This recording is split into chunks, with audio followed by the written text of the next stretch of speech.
On this episode of Unbeatable, Jay Allen describes a moment where his life is crashing in around him. His marriage is falling apart. All of his dreams in Nashville are falling to pieces around him. And he's got one glimmer of hope. And he decides, I'm just going to go play one more show. And then that's it. I'm going to throw my hands up and I'm going to quit. And as soon as that show is over with, he walks up to a bar and somebody gives him a piece of advice. And that moment, Jay Allen becomes unbeatable. Not just unbeatable, but he creates some music that sets the internet on fire and launches a spectacular music career. So this episode, I'm thrilled to introduce you to an Iowa boy named Jay Allen. These stories of triumph over adversity will help you handle your toughest days in life and become unbeatable. Hey Jay, thank you so much for agreeing to be my guest on Unbeatable. Of course. Thanks for having me, Jeff. Man, it is good to connect with you. I've been following you online a little bit, getting to know a little bit about you. And I want to help our listeners learn a little bit more about this guy. Are you in Nashville right now? Yep, I'm in Nashville. I've been here for about a decade, actually 10 years this June. So really, they call it a 10-year town, and I feel that 100%. Yeah, it took you all 10 years, right, to get to that point where you. We'll talk about where you're at in your music career today. But the reason I asked about Nashville is because you're an Iowa boy. Is that right? Yes, I grew up in the Midwest, Iowa through and through. Go Hawkeyes! All right, tell me a little bit about. Well, you don't have to tell me. But there's a bunch of listeners who don't know what it's like in Iowa and specifically in Cedar Falls, Iowa. So can you tell everybody what it was like growing up in Cedar Falls, Iowa? Yeah, so it's funny because I just got married to Kylie Morgan. She's a country artist signed to EMI, and she had never been to Iowa. She'd only heard about Iowa through me. Of course, because nobody ever goes to Iowa unless you have to go to Iowa for something. Yeah. People, if you're not from Iowa, you assume, what Iowa is, and it's cornfields in the middle of nowhere and, back roads and not a lot going on. And that pretty much is the case. But it's like any town, if you're from somewhere, it's home to you and you have memories tied to that, And so I remember my little sister got married, and so I brought Kylie to her wedding, and she had fallen asleep.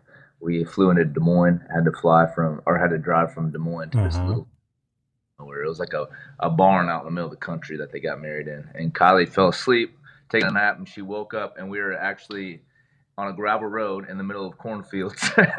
And she was like, I was right. Where am I? Where did you take me? And so that's what it is. It's but when you're from there, it's all about the culture for me. So I rarely get to go back. I specifically set up a bunch of shows in Iowa this year so I could, because I have really a nephew. Nice. My little sister had a baby, so now I have a nephew, which has filled a massive void in our family's All lives. right. I set up a bunch of shows there specifically so I could spend time with family. But for me, small town Iowa, Cedar Falls, Iowa, they really, represent all the, beautiful things that small towns represent. It's all about, family. It's about, it's all circled around sports, the Friday night lights and going to church every Sunday, and everybody knows everything about you, and so I have nothing but positive memories about that. And not a lot of people know this, but I went to the University of Northern Iowa. I had a full ride scholarship at UNI, and that's All where right. Kurt Warner went to college there too. Slipknot is from Cedar Falls, Iowa. They recorded their first ever record in my hometown, Cedar Falls, Iowa. So there's been some big names that have come out of that little town. Hey, we didn't have a chance to talk a lot before we started recording this episode, but are you aware that I'm from not far from you? Are you aware that my family comes out of Fort Dodge, Iowa? Oh my gosh, Iowa boy. Yeah. So, man, I know Cedar Rapids. I know it like the back of my hand because you and I are just not that far away from each other. In fact, I used to hang out with the family. This is when I went back home to visit. We would all pack up in the vehicles and we would take a drive over to Cedar Falls because we wanted to go play in your water park. No kidding. Yeah. Heck yeah, man. I knew I liked you. I was asking you to tell the listeners about Iowa because I know what this was like growing up. You know what it was like growing up, but all the people that are listening to this right now, everybody who's watching this episode, they haven't the first clue what those soybean fields, corn fields, those hog farms are like out there. So you just got to tell them a little bit about life as a young boy Yeah, in the fields of Iowa. that's awesome, man. I knew I liked you, Iowa boy. Yeah, come on, man. Yeah, man. Yeah, it's everyone just assumes there's nothing to do there, and if you're not from there, that's the case. But for me, it's like, Friday Night Lights. Everything was about football and wrestling and Yeah. track, and everyone circles around those sporting events. It was so exciting growing up, and I just think for me, it's like every time I drive through the Midwest, I hit Iowa. I'm just like, there's nothing like just those big open fields, that open Yeah. sky, that feeling of just Yeah. out there and being free. Now I live in Nashville and I tour full time. I'm in big cities all the time, and it's fun. It's exciting, but it's also congested, But it's not Iowa, right? stifling. It's not. Yeah, it's not you don't have that feeling of freedom like we had growing up. And Yeah. so there's definitely a big part of me that misses it. But I get to go back now and visit because I play Yeah. for full time. So yeah. Well, like every kid does when he meets another guy from Iowa, you got to ask the obligatory question, did you wrestle? Because for you and I know, just about every boy in Iowa wrestles to some degree. Yeah. Whether or not you stick with it, that's a whole nother thing. Did you wrestle? Yeah, I wrestled, started when I was 5 years old, so I'm 5'9" on a good day, and got the When you're on your tiptoes. that corn-fed boy look where we're all like, 5'9" and 180 pounds. We're just a sweat Yeah. muscle. So Yeah. yeah. I love wrestling. Kylie doesn't really understand wrestling at all, so I'll stop and watch it sometimes, and she's like, I just don't get it. I'm like, yeah, you don't get it, but it was awesome, man. Some of my favorite memories growing up wrestling. Heck yeah. Taught me a lot. You get a few minutes, go back and listen to my episode with Tom Ryan, who left a full ride scholarship and drove halfway across the country to take a shot at wrestling for Dan Gable. Wow. At the University of Iowa. I did an interview with him. He went on to be an amazing collegiate wrestler and a national champion coach of a collegiate team. But we talked about wrestling in Iowa. Yes. And I have to tell people, like when I was a kid in school, all of the boys went on one bus, all of the girls went on another bus, and the boys' bus went straight to the wrestling gym. And then if you didn't want to wrestle, you could get on a different bus and go home, but you were going to go to the gym and then you could get on a different bus. Dang. Yeah. Wow. Yeah. That's just how much, you know this already, Jay, but that's just how much wrestling is part of the culture in Iowa, man. Wrestling is king. And they actually wrestle in football stadiums. That's how many crowds will show up for a wrestling match in Iowa. Yep. All my buddies back home have the cauliflower ear too. I'm thankful. Yeah, obviously you survived that. Yeah. Okay, so now I understand long drives across those farm fields where there is corn and soybeans as far as the eye can see. It's flat, it's level, and you can just see forever. So I'm thinking about you growing up, listening to some of your dad's classic rock or listening to your mom sing country while you're driving through those farm fields in Iowa. Tell everybody what this was like. Yeah, so my mom really is the reason why I think country music found me and why I ended up in Nashville. She would always pick. I like how you said, by the way, didn't mean to interrupt you, but I like how you said, you didn't say I found country. You said country found you. Yeah, it really did. Mom would pick me up every day after practice, whatever sporting event that was. She'd pick me up and she had this car. I hated this car so much. It was a 95 Sabre and it was purple. Oh, nice. So you were embarrassed just climbing in the back seat of this thing. My God, let's get out of here. But I learned to love the experience, and it's one of my favorite memories because she would roll down the windows and crank up the local country radio station. And yeah, that's where I learned everything about country music. That's why I fell in love with it. We would sing every song at the top of our lungs, laughing all the way back home. She could not fall asleep at night without her little clock radio on her bedside table. Local country radio station. I don't think my dad slept a wink their entire that. So obviously huge love for country music because my mama, my pops, my dad on the other hand is a hippie. He's got a shaved head. Back then he had a mullet before mullets. I think. He had a mullet before mullets were Yeah, cool. now they're cool again. His mullet was so long, it was like that's not even a mullet, man. That's just nasty. Oh, he didn't have the Billy Ray Cyrus mullet. He went all out with this thing, He huh? let it go.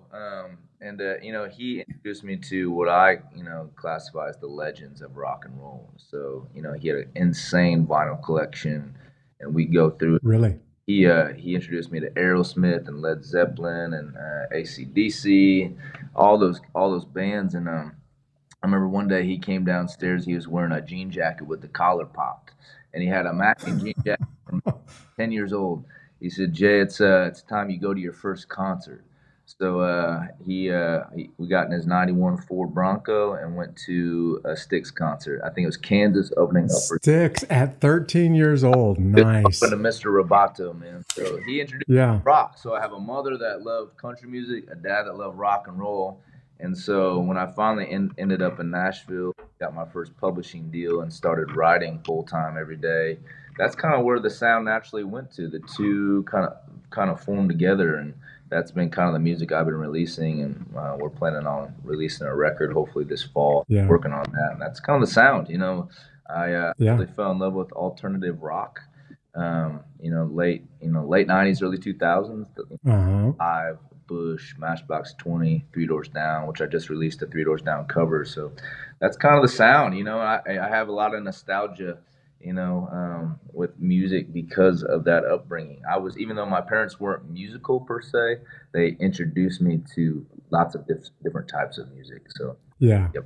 Man, I was doing some research about you before this episode, and I heard this, I heard you talk about the influence, those long drives and listening to mom singing in the car.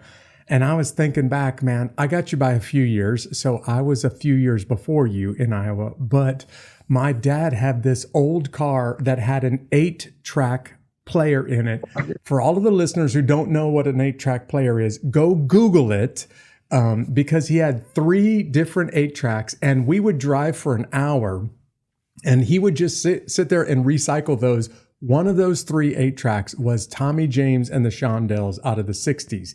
I still think about this long drives through Iowa when I hear the song Crimson Blue Persuasion on the radio. I don't hear that song very much anymore, but when somebody starts playing that song, it takes me back to 10 years old in the back seat listening to that 8-track tape in my father's car. Because you know this, there's absolutely nothing to look at. There's absolutely nothing to do for about an hour on this drive in Iowa, right? That's awesome, man. 8-track. I don't think my wife even knows what 8-tracks are. Heck yeah, you gotta. There was 3 different 8-tracks. I could tell you every word from every song on all 3 of them. That's awesome, bro. Okay, so let's fast forward a little bit. I want to talk about how you end up in Nashville, because I would love for people to hear what this felt like being an Iowa boy in Nashville. I mean, talk about not being from around here.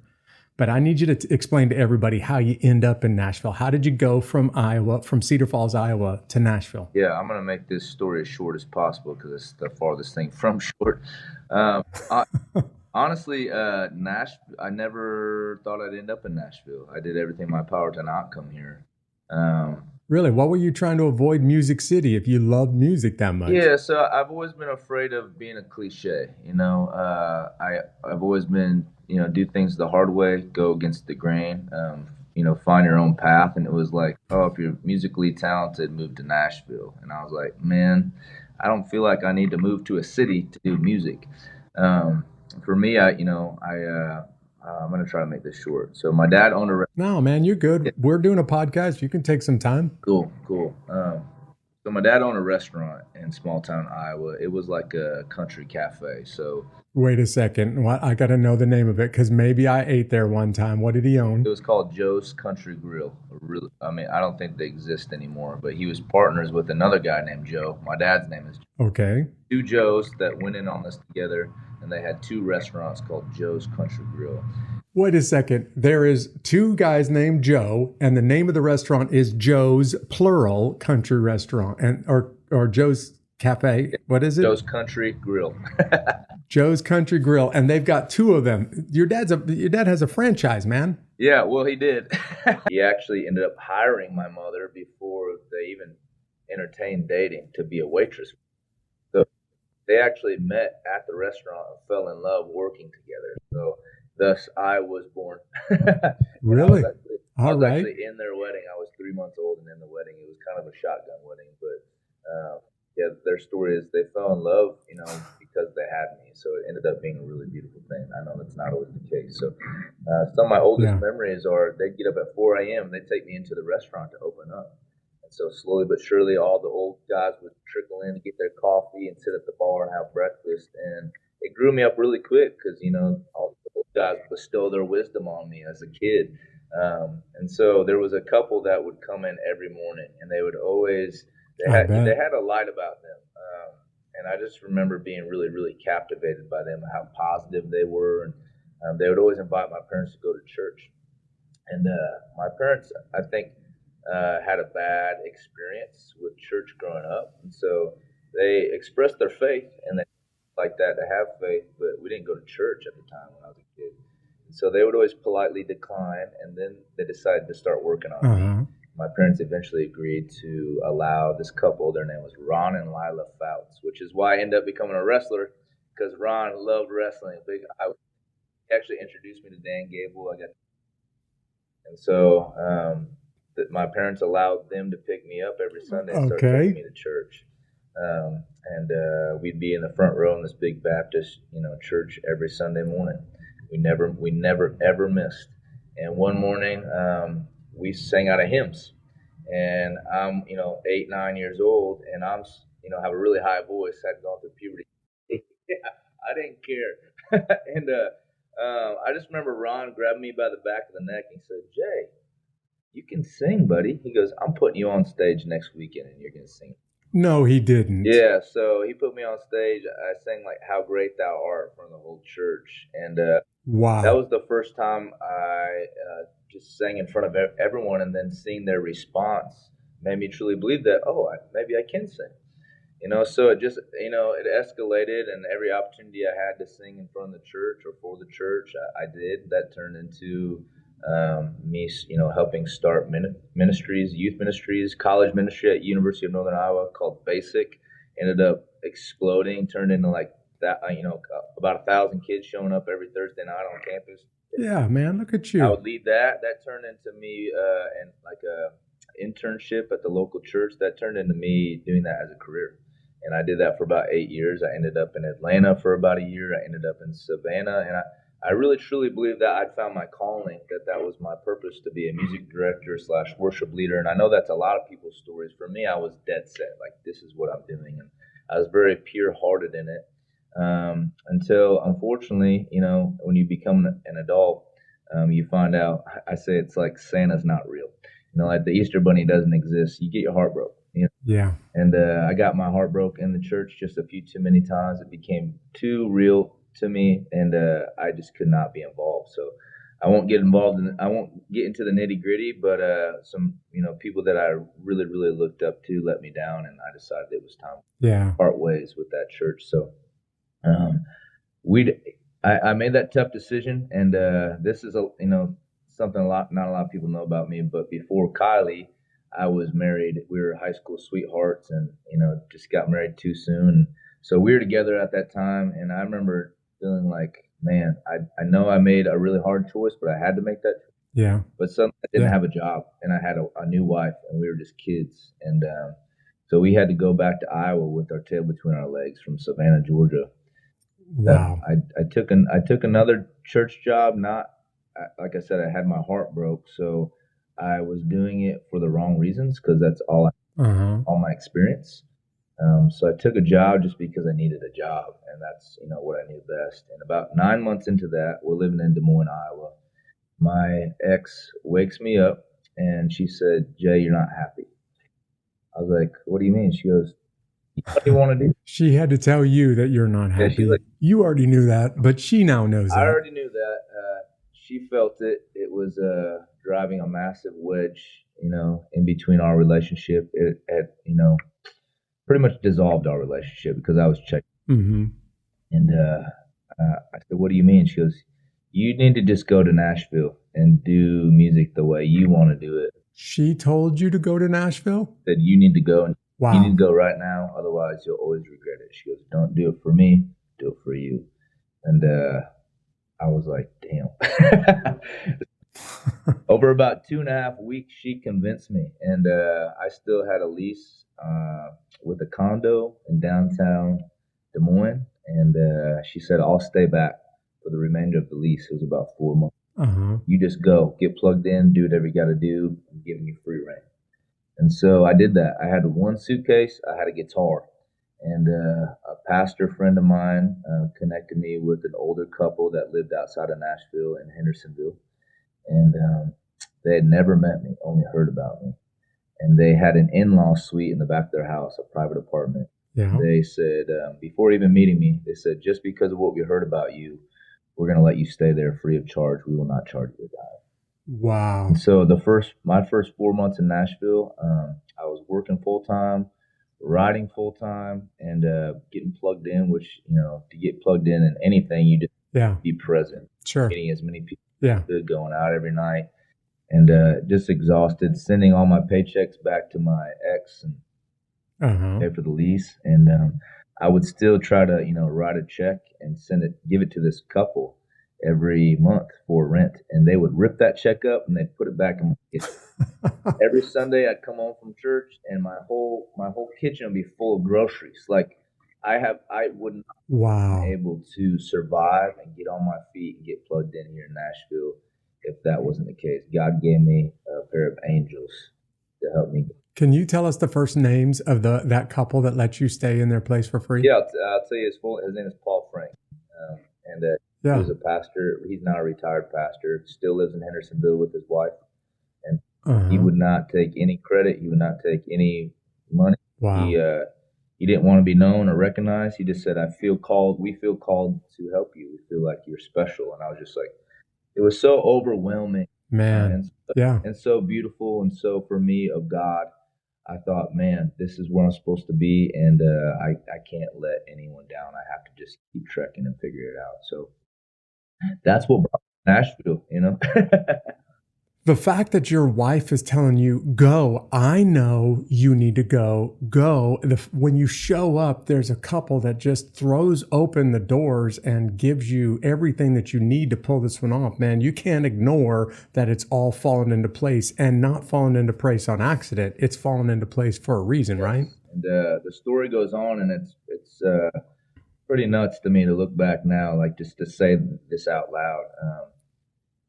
I feel like God takes you through seasons, puts words in people's mouths at the perfect time. Yeah, definitely. I thought my ex's intentions were pure, and I spent 4 months in Nashville, got fully plugged in, got my first. I think I know where this is going. Keep going, got my man. first deal lined up in a very short period of time, and got on my feet, and I moved her to Nashville. And very shortly after, she sat me down and she let me know that the real reason why she wanted me to come, she had a boyfriend. So, yeah, dude, that must have rocked your world. Man, we like I mentioned, especially since she's your high school sweetheart, man, and you're holding on to her because everything is new around you, right? Yeah, it was like, I cannot wait to get her to Nashville so we can do this together. All that I've struggled and sacrificed to build up in a short period of time. I can't wait to share that with her when she gets here. She immediately broke my heart, and then I found out the deal that I was working on was falling through. So, I thought I'd immediately beat the system and thought I was setting myself up for success. And it seemed to be all magical. And then my heart was ripped out of my chest immediately. Nashville can be a really beautiful place. It can also be a really cruel place. So, anybody who's watching this episode on YouTube would think this is obviously a tough guy. You're there in a muscle shirt. You got tattoos all over, full sleeves, chest piece, everything else. And obviously anybody who's watching this would think this dude is a tough dude. But I know when your heart is broken by an ex-wife, when the music career is falling apart around you, when you're away from home and everything is a struggle, man, this is rough.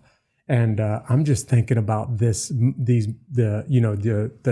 first few months, first few years that you were in Nashville, how brutal, how hard that town can be. It's not like anybody shows up and tomorrow they're headlining tours and they're making millions of dollars, man. Almost everybody goes through what you went through. Yes. And, someone saying that to me, what you just said, someone that had already been through it before me, that's the fastest way to learn is to seek advice of the ones that have gone before you, right? So, Yeah. I had just been told who I thought the love of my life was that I completely trusted and never thought would have the capability to hurt me. Just shared this terrible news. And Yeah. this deal that I'm working on, thought I had figured it out, fell through. I decided, my first thought was, you have fight or flight. You have two options in life, fight, fight. Oh, yeah. I've always been fight, but man, I was like, screw this. This is why I moved to Nashville. I was right. That's right. I'm going back to work a farm in Iowa. I'm gonna go back. I'm gonna be a farmer. I'm gonna lead worship part time and be a farmer. Whatever. Mm-hmm. I was right. This is why I didn't want to come to Nashville. So I decided in my mind I was gonna play a show, my last show, and so I booked it at a little venue here in town called Third and Lindsley. And I'm like, I'm gonna play the show and say I did it, and then move back. And so. Okay, so hold on. Before you go any further, I'm getting a picture in my mind. You've already settled in your mind. This ain't working. I made a mistake. I'm going to do one more show just to get it out of the system, and then I'm going back to Iowa. I love where this is going. What happens when you play this show? So I get on stage, and there's a handful of people there, and they're just like the regular crowd.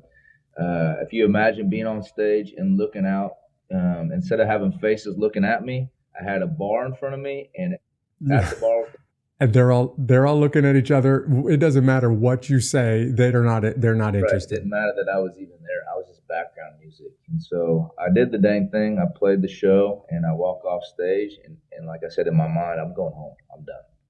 And I walk right to the bar, and a guy approaches me, and he shakes my hand, and I'm like, oh my gosh, this is Billy Currington, like a big name. No. And I didn't even recognize that. I didn't even see him there the whole time. He was like on the edge of the bar with his girlfriend. And he said, Jay, I have no idea who you are. I just watched your whole set for the first time. And I'll just tell you a little bit about me. I was in Nashville for 9 years. He said he worked at a concrete company before anyone gave a crap about me. Wow. All I can tell you, just a little piece of advice, take it or leave it, but never leave. Just don't leave. Last man standing wins. Oh, he told you the last man standing? Nashville, okay, for all of the listeners, here it is. Nashville is a war of attrition. Whoever is still standing at the end wins.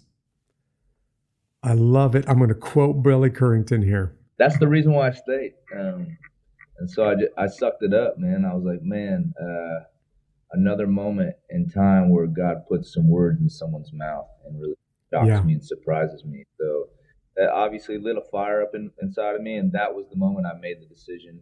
No matter what happens, I'm just going to keep going. I don't know what it's going to look like. I don't know where it's going to take me. I just know that God brought me here, and He's putting words in certain people's mouths unexpectedly to continue to reiterate that I should stay.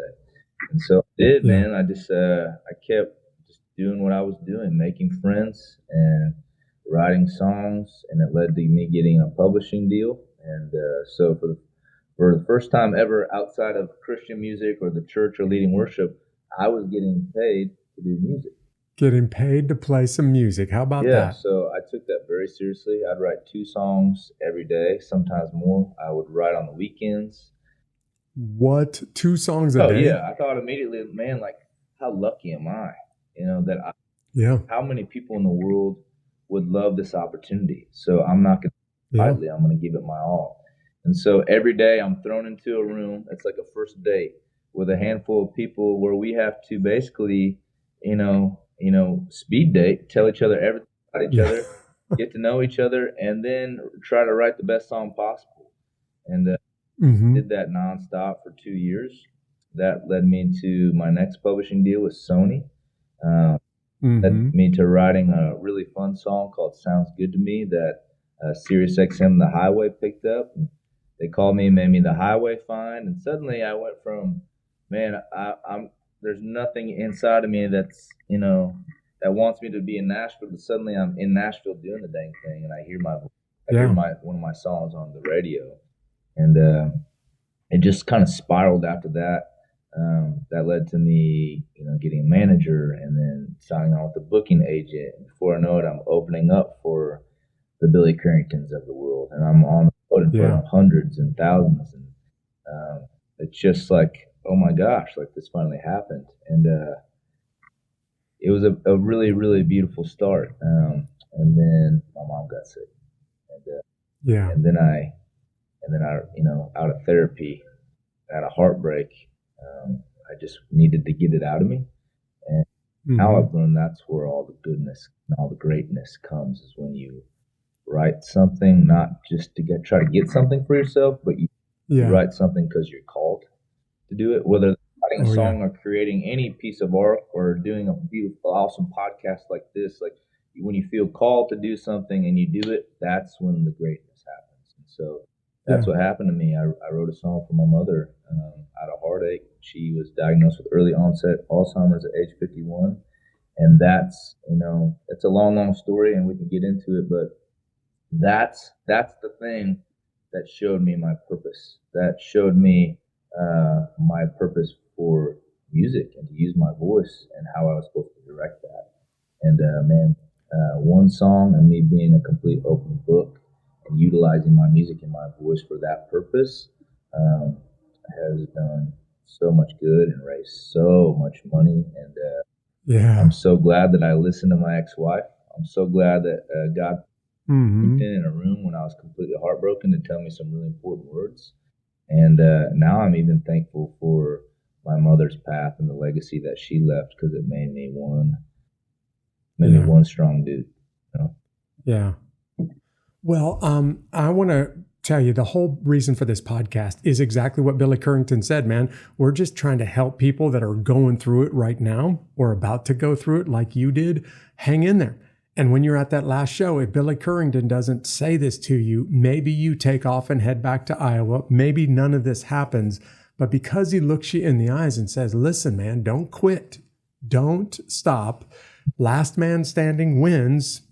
Be unbeatable is basically what he was telling you. And I'm going to quote Billy Currington on this episode. Man, the fact that he did that to you gave you the ability to just hang in there. But I also hope the listeners hear right now, man, it didn't turn around overnight. I mean, stuff started to happen, but it didn't happen overnight. It was still a long grind to get where you are today. Yes.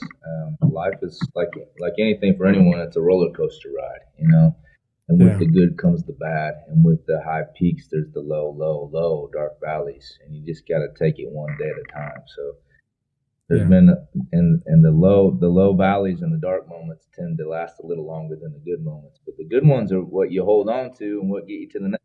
Absolutely, man. That's what makes holding on through those dark moments worth it. Hey, we're going to come back in just a second to your mother's sickness and the song that you wrote and what happened as a result of that. But Jay, have you ever heard about these guys at Go Ministries? I don't think I have. They're building basically a network that's going to turn the world upside down. And Go Ministries is sponsoring this episode. So, man, I want you to hear from Will Pardon and from the president, the founder of Go Ministries. And then we'll come back and we're going to talk a little bit more about this song that you wrote for your mom. Awesome. Hi, my name is Will Pardon. I'm the president of Go Ministries. Go Ministries empowers local leaders to make disciples. Over the past 30 years, I've seen our ministry go from one family, one church, and one school to over 300 local leaders making disciples in 150 different communities through church planting, sports, and medical. And we're getting ready to expand into other countries. The way that we define a disciple-making culture is when mentorship, mission, and multiplication are present. When there's that one-on-one mentorship between two people that are sharing the gospel, we believe that discipleship is taking place. And then when a group of people are gathering together and they're on mission together, serving their community that surrounds them, that's another part of discipleship. And then lastly, you can't be a disciple or disciple maker if multiplication isn't the final goal. So would you please join us in our disciple-making movement and our disciple-making culture by going to gomin.org.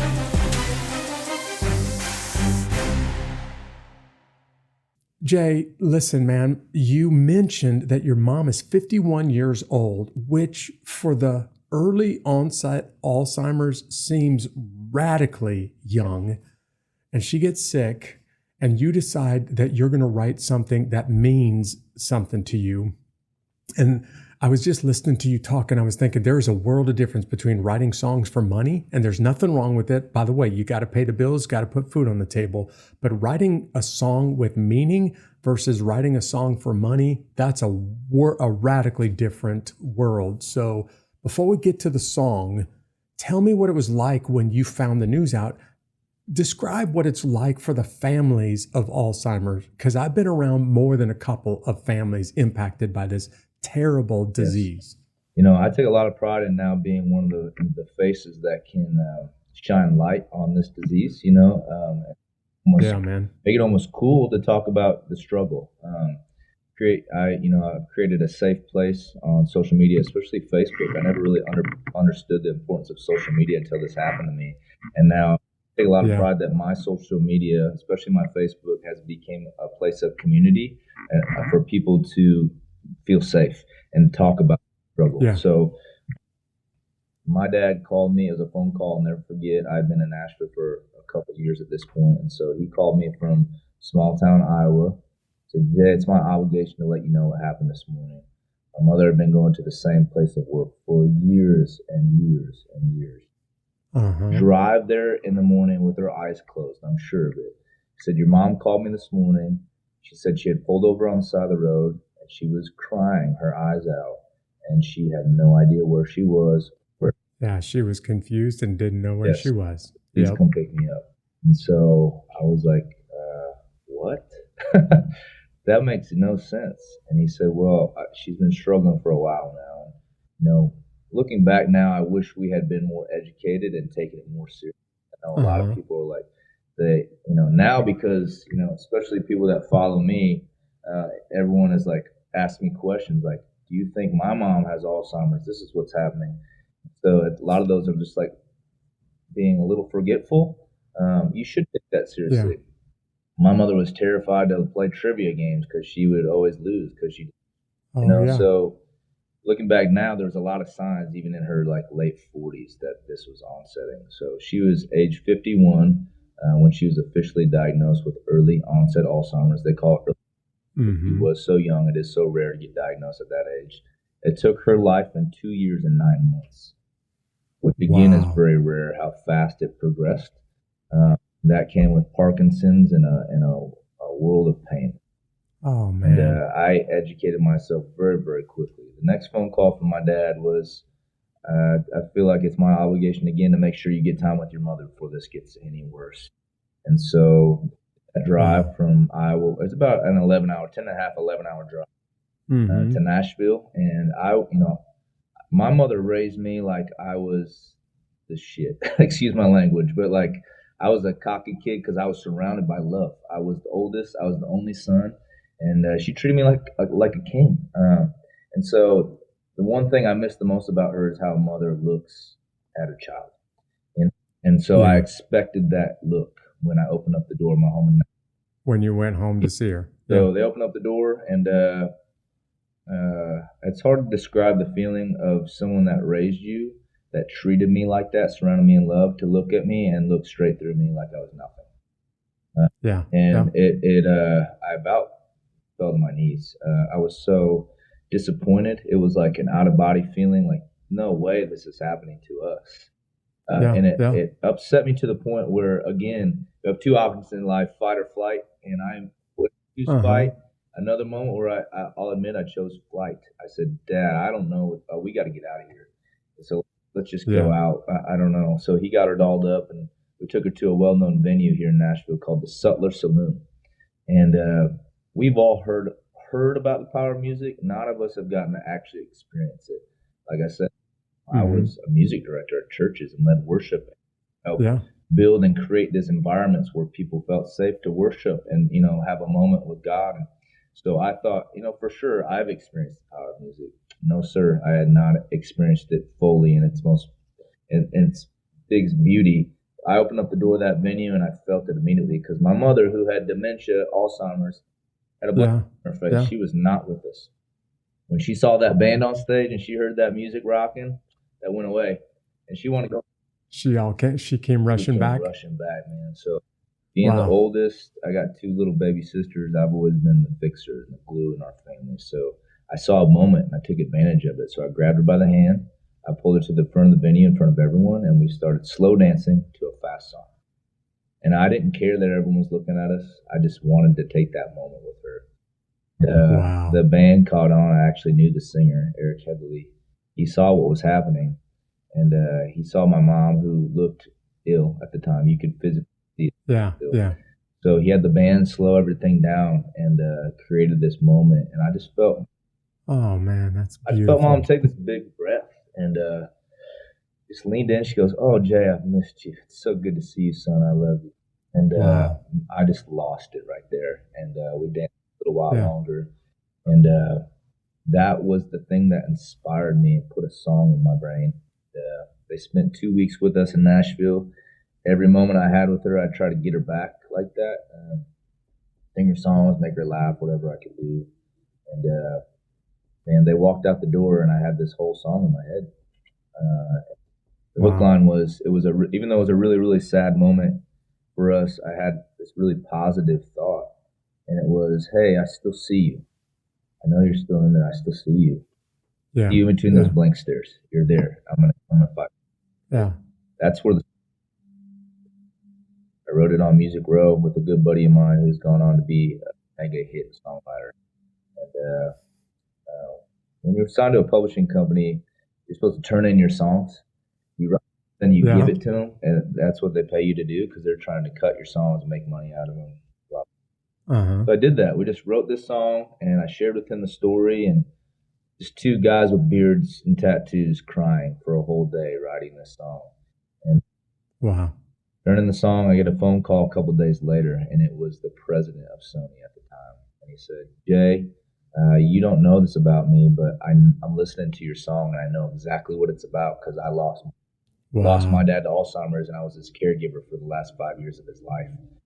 Oh my goodness, So man. he made me make a promise. Said, "Make me a promise that every dime that we make from this song, we will utilize to give back to shining light on this disease. And if you do that for me," he goes, "I will get this song in front of some very important people very quickly." That's what he did. And it was off to the races after that. Yeah. Yeah. Jay, I've been around dozens of families, actually, daily around dozens of families that had a family member with Alzheimer's. And I've always thought this is a cruel disease because of what it does to the person with the disease. But it's even crueler what it does to the family because you're sitting there looking at her and you know that she's not there anymore. And man, it hurts so bad. Yeah. So you write the song Blank Stares, and I want the listeners to hear this number because I'm not making this up. It starts to gain traction. It takes off like a rocket. And on Facebook alone, it has 500 million views. That's 1/2 billion views. Basically, about 1/10 of the planet has listened to this or watched this song on Facebook alone because of how powerful that song is, man. Can you just describe the essence of Blank Stares? We know you're talking about your mom and the pain that you're going through watching this disease take her from you. But what made this song connect like that? So there's a voicemail on the beginning of this track on Blank Stares. And it was a voicemail that I got from my mother on my birthday, previous to them coming to visit me in Nashville. Mm-hmm. And so my dad had put my mom on the phone, and she called me and she tried to wish me a happy birthday, but she ends up fumbling over her words, and it's like she forgot even why she was on the phone, and just fumbles through the words and it hangs up. And I kept that message and I listened every day. It was like just a reminder that this is actually happening. And I didn't know what I was supposed to do, but I knew I had to do something because she was the most selfless, kind, giving mother, and she would have done anything for me. She would have fought for me if I was that person in her scenario. Yeah. So I thought, man, there's something that I have to do. I'm going to do it. So that's on the beginning of the track. But I just after we wrote this song, it ended up on Sirius XM The Highway. They've always championed both Kylie and I. Yeah. And because of that, we got a phone call from the National Alzheimer's Association, and it was a goal of mine to get in touch with them, but I didn't try, and it was cool. Another way that God has worked is they heard the song and they reached out to us, and it was there's the National Alzheimer's Association, and then it spider webs off to all these chapters, and they cover all the in the United States. And so one of them in California, in San Jose, reached out, and they were having a gala. Back then I called it gala.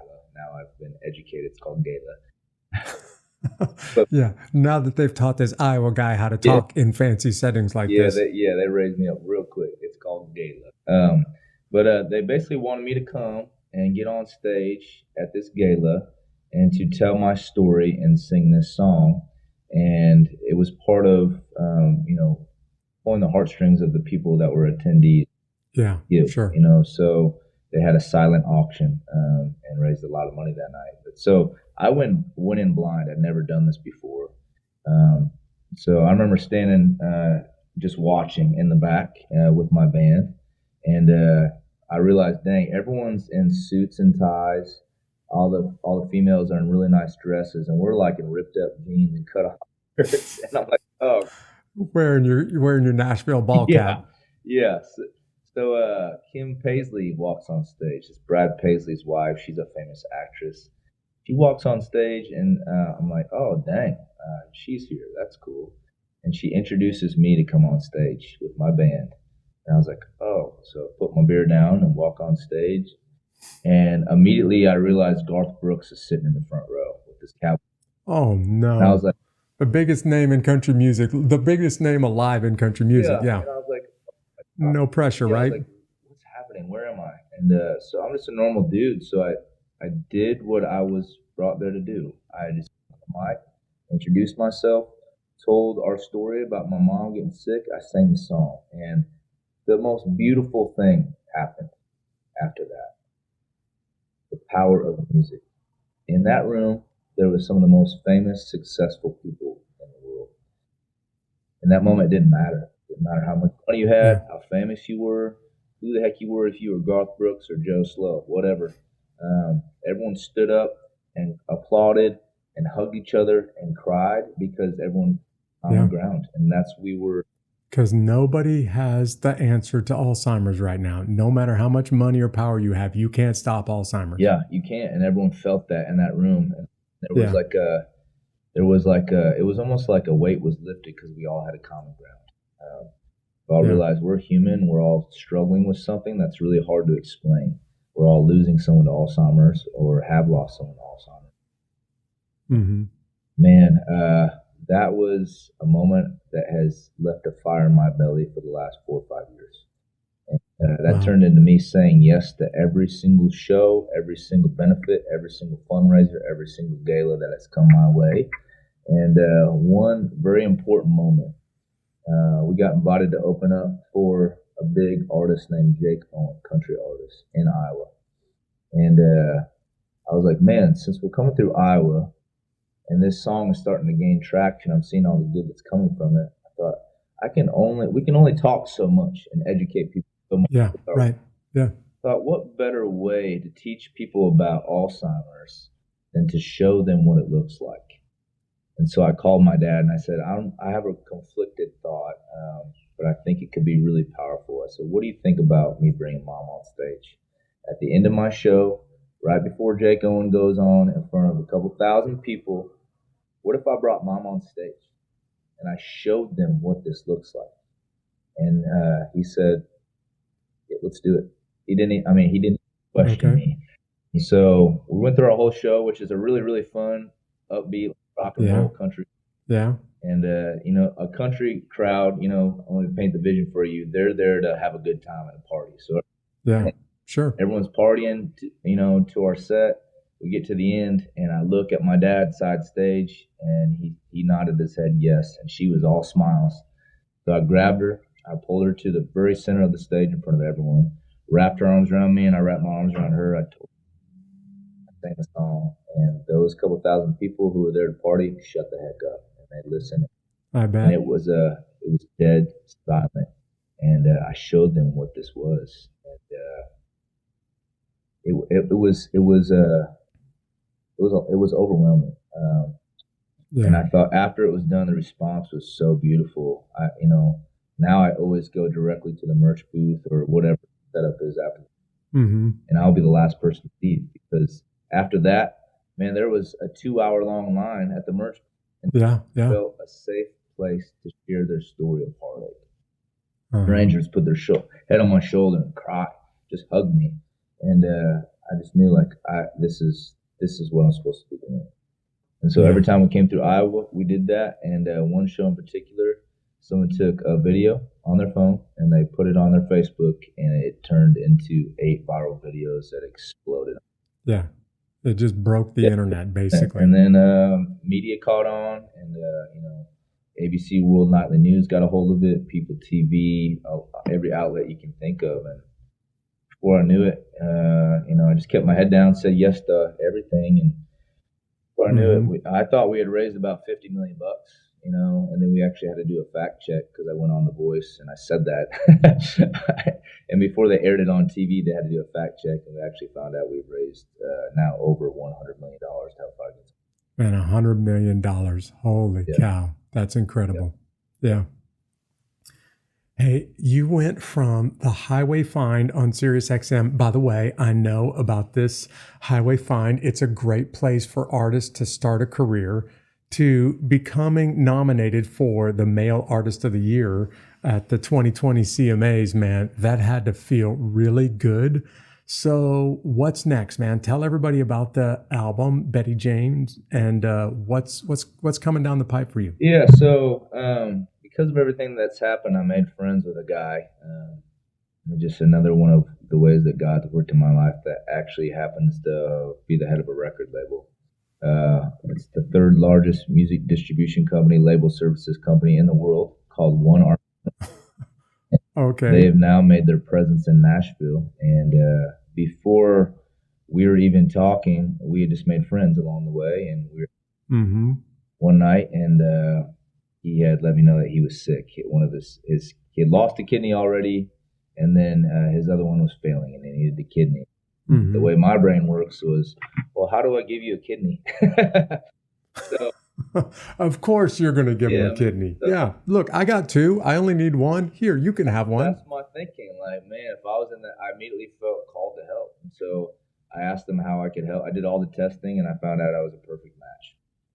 And he ended up bringing Kylie and I, my wife and I, to New York City, and he wanted to get the surgery in Cornell. And we get into it about a month, and they pulled the plug on us because they said something about my protein levels being too high. It was like the final hour, and they pulled the plug on us, and I couldn't give him the kidney. But you were sitting there saying, heck yeah, I'll give this guy my kidney. And you go all the way through with it until the doctors call it quits. Dude, that's incredible. Yep.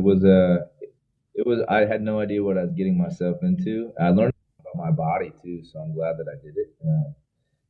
But what actually came out of that was a really beautiful relationship. And so him and I just became really good friends, and we're connected. And I know he shared with me things that he's probably never shared with anyone. And so he watched the whole story unfold with me, and what I've helped try to do with Alzheimer's. And so when I came back from The Voice, he called me and he said, "Jay, I'm coming to Nashville just to meet with you. Would you please come over and have a glass of wine with me?"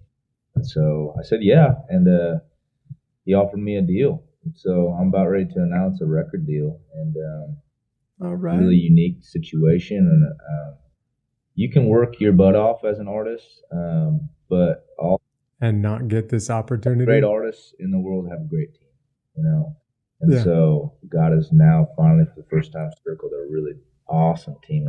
Wow. Have an awesome management team.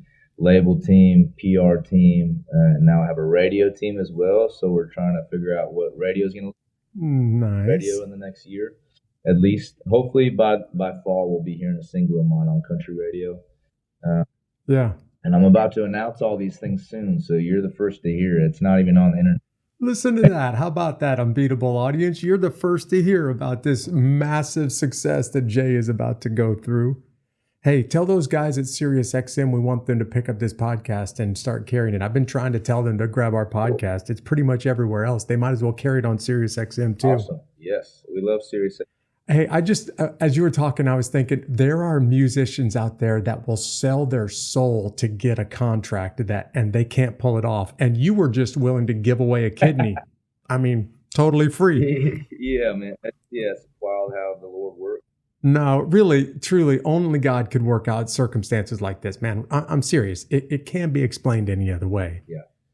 I always attest to that, even in now I think I'm to the point where we'll walk through dark moments in life. I just know if I just keep walking, put another step and foot in front of the other, I'm going to find that mountaintop again. Yeah. Yeah. I've had too many moments to make me believe and give me faith. Sure. Obviously, some people are listening. They recognize your voice from the radio. There's some people watching. They recognize your face from the Voice television show.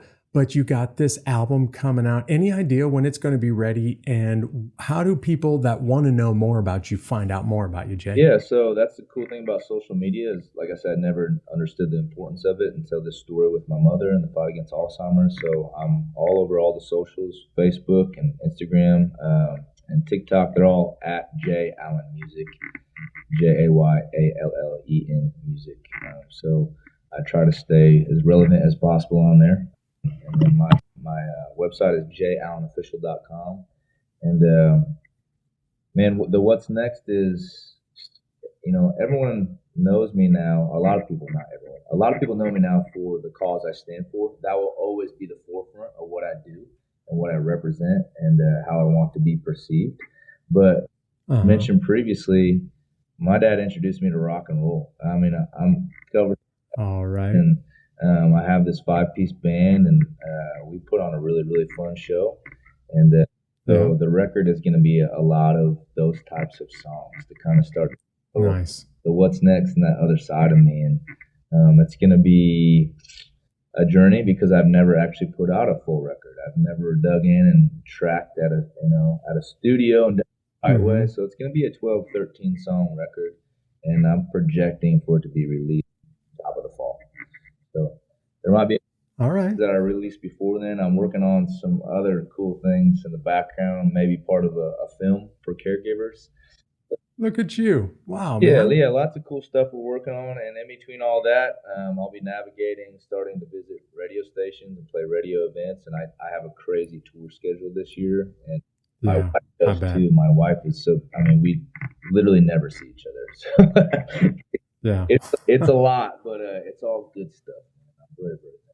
Well, for anybody who's driving and you want to find out more, we're going to put links to his social media. We'll even try to put a link to that Facebook video so that you can watch that some other time, and also to his website, just so you can keep track of it. Because basically, the Unbeatable audience is getting introduced right now to the future Garth Brooks with full sleeve tattoos and a career that's ready to take off like a rocket ship, man. Jay, thank you for being on this episode, man. Thank you for hanging in there in that bar in Nashville when Billy Currington looks at you and says, "Don't give up, man. Don't quit. Be unbeatable, because the last man standing wins." And you're proof. This episode is proof. Don't give up. Don't quit. Just be unbeatable. And the last man standing really does win. Back at you, brother. Thanks for having me, and thanks for putting together this podcast. Unbeatable is unbeatable, man. And really good to meet another Iowa boy. Yeah, absolutely. Good conversation. Thanks, buddy. We'll talk to you again. Man, Billy Currington gave the perfect advice for the unbeatable listener. If you really want to be unbeatable, it's not about how hard the circumstances are. It's not about how tough you are. It's just about hanging in there and don't quit. Because Billy Currington, this massive, successful country music star, was right. The last man standing, the last woman standing really does win. And if you're struggling, don't give up, because the last man, last woman standing wins.